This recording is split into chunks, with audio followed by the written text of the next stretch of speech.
সর্বমঙ্গল্য মঙ্গলে শিবে সর্বত্র সাদিকে শরণ্যে ত্র্যম্বকে গৌরী নারায়ণী নমস্তুতে।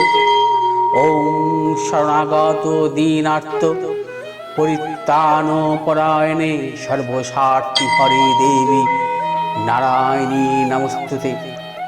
ওম সৃষ্টিস্থিতি বিনাশনাং শক্তিভূতে সনাতনী গুণাশ্রয়ে গুণময়ে নারায়ণী নমস্তুতে।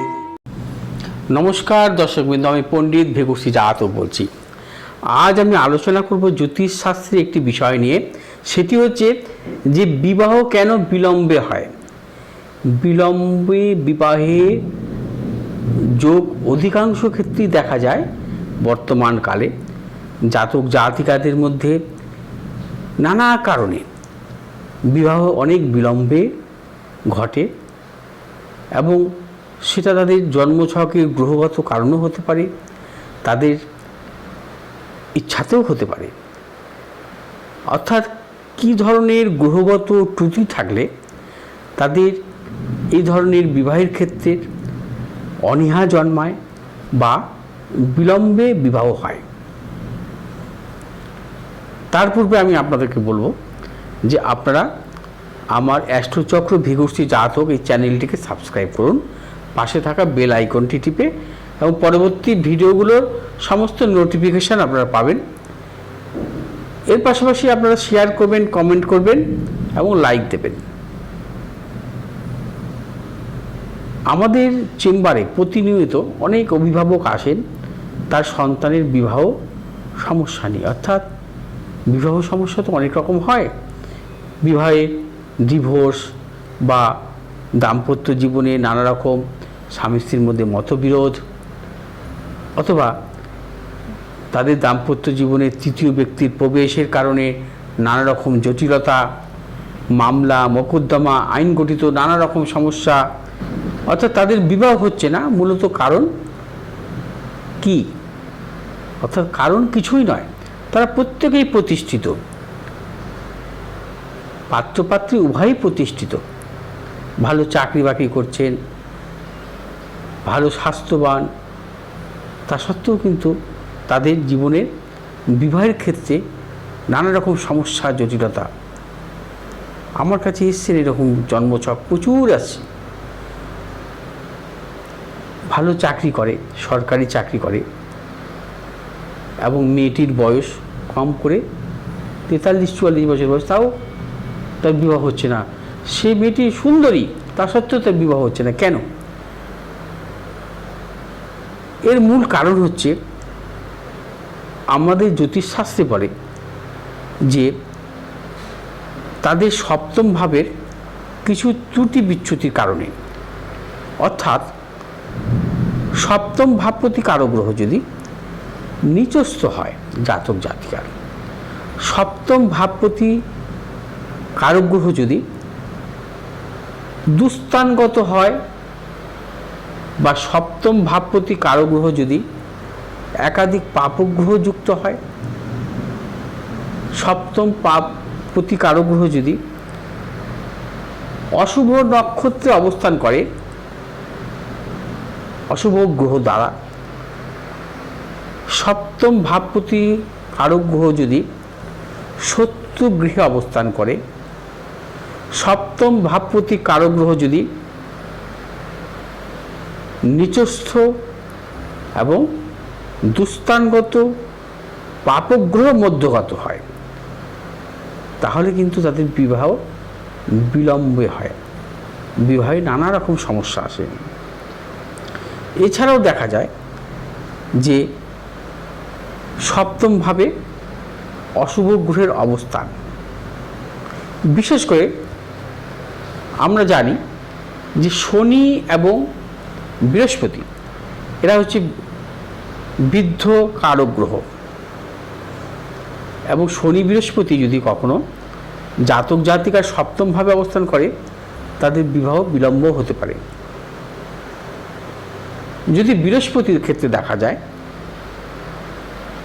বৃহস্পতি যদি ভাবপতি হয়ে স্বগৃহে থাকে, তাও কিন্তু বিবাহের ক্ষেত্রে সমস্যা সৃষ্টি করে।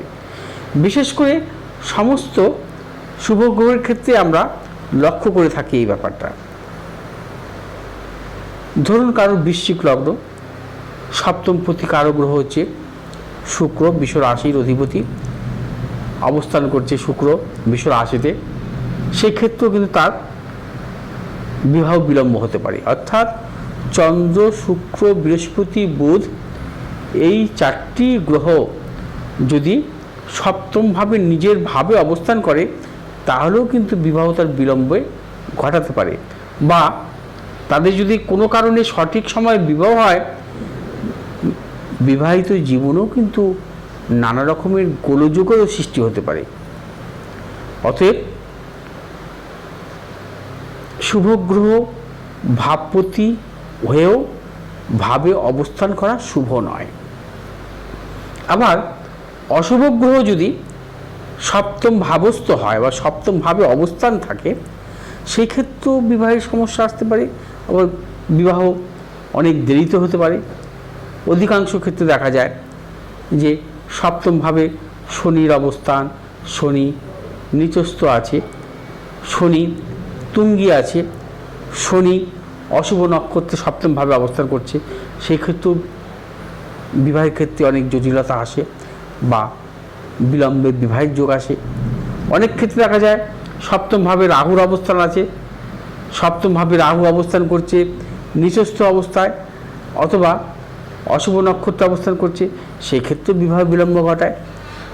আবার অনেক ক্ষেত্রে দেখা যায় যে মঙ্গল সপ্তমভাবে অবস্থান করছে মাঙ্গলিক দোষজনিত, সেও অশুভ নক্ষত্রে বা নিচস্থ অবস্থায় বা শত্রু গৃহে অথবা অশুভ গ্রহযুক্ত অবস্থান করছে, সেক্ষেত্রে বিলম্বে ঘটায়। আবার অনেক ক্ষেত্রে দেখা যায় সপ্তম ভাবপতি পাপগ্রহ মধ্যগত, সপ্তম ভাবপতি পাপগ্রহ মধ্যগত, অথবা অনেক ক্ষেত্রে দেখা যায় সপ্তম ভাব পাপগ্রহ মধ্যগত।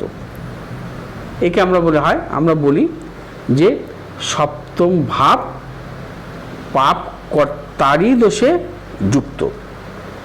অর্থাৎ সপ্তম ভাব পাপ কর্তারই দোষে যুক্ত থাকলেও কিন্তু বিবাহ বিলম্বে ঘটায়। এছাড়া দেখা যায় কি, জাতক জাতিকার জীবনে অনুরূপ দশা পায়নি, সেক্ষেত্রেও কিন্তু দাম্পত্য জীবনের দিক থেকে সমস্যা আসে অথবা বিবাহ বিলম্ব ঘটাতে পারে। বিবাহ কেন হয়, বিবাহ কখন হয়? আমরা মূলত জানি যে সপ্তমপতি কারক গ্রহের দশায়, সপ্তম ভাবে দৃষ্ট কারক গ্রহের দশায়, সপ্তম ভাবে অবস্থানকারী গ্রহের দশায় জাতক জাতিকার বিবাহ হয় এবং সেই বিবাহ শুভ। আবার অনেক ক্ষেত্রে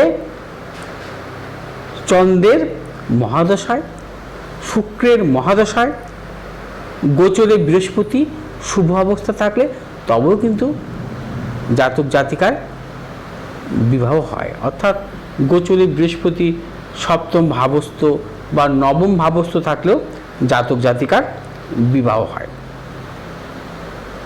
সবসময় তো গোচরে আপনার জন্মছকে সপ্তম ভাবস্থ নবম ভাবস্থ বৃহস্পতি অশুভ তো হতে পারে, অশুভভাবেও তো থাকতে পারে, সেই জন্য বিবাহের ক্ষেত্রে নানা রকম গোলযোগ আসে। অতএব আরেকটি জিনিস লক্ষ্য করতে হয়, এই সপ্তম ভাবের সাথে সবসময় পঞ্চম ভাবের একটা মিল থাকে।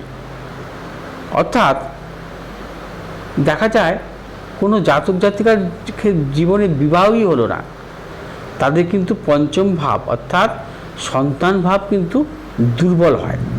সন্তান ভাব যদি দুর্বল হয়, সন্তান ভাব দুর্বল মূলত অনেক প্রকার বোঝায়।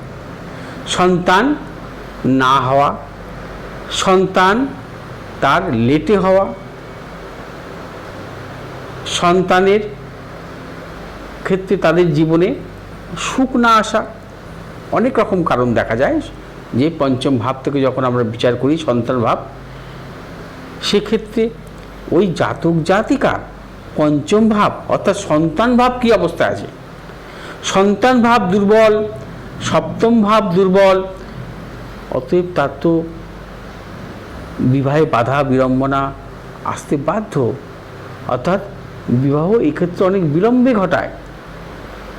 এর পাশাপাশি দেখা যায় যে সপ্তমপতি দ্বিতীয়পতির কম্বিনেশন কারণে, অর্থাৎ সপ্তমপতি দ্বিতীয়পতির রিলেশন যদি হয়, সেই রিলেশন যদি কখনো অশুভ নক্ষত্রে হয় বা তুস্থানগত হয়, অশুভ গ্রহ দ্বারা যদি হয় বা সহাবস্থান হয় বা অশুভ গ্রহ দৃষ্ট যদি হয়, একাধিক অশুভ গ্রহ দৃষ্ট, অর্থাৎ সপ্তমপতি দ্বিতীয়পতির যে সহাবস্থান হয়েছে বা সপ্তমপতি দ্বিতীয়পতির যে দৃষ্টি বিনিময় হয়েছে, তাদের উপরেও অশুভ গ্রহ দৃষ্ট বা যুক্ত, সেই ক্ষেত্রেও বিবাহ বিলম্ব হতে পারে। নানা কারণে আপনার সন্তানের বিবাহ বিলম্বে হতে পারে। সেই জন্য আপনাকে অভিজ্ঞ জ্যোতিষীর পরামর্শ নিতে হবে, তার সময় মতন বিবাহের যোগ আছে কিনা। এখন বর্তমানে বিবাহের পরেও নানা রকম সমস্যা আসে।